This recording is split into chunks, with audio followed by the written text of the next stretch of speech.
վաճառում ենք ծիրան, տանց, Որտեղից եք բերում։ Արարատյան դաշտավայրից։ Այգիներ ունեք այդտեղ, մշակում եք։ Այո,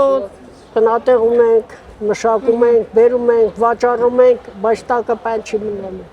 Գոհ եք եկամտից, գոհ։ Եկամտից չէ, գոհ չենք, որովհետև դուրս չի գալի եկամուտը։ Ձեր վրա ազդեցություն թողնում է։ Այո, բավոս։ Շատ եք տուժում դրանից։ Դե տուժում ենք էլի։ Ինչքան եք վաճառում օրինակ Դե այստեղ։ էսի ասենք այսքան մշակել եմ, բերել եմ 600։ Անցած տարի ինչքան եք վաճառում։ Անցած տարի չեմ հիշում, ճիշտն ասած, երևի 7-8 դուրս էր գալ էլի։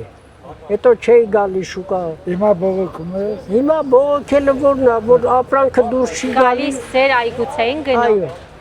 Հիմա ճանապարհածախս եք ծախսում, գալիս հասնում եք։ Ճանապարհածախսն է, то շոքա, այդքան։ Հիմա ավելի դժվար է։ Ավելի լավ է ասեն ծլի, անկախությունը թանկ բան։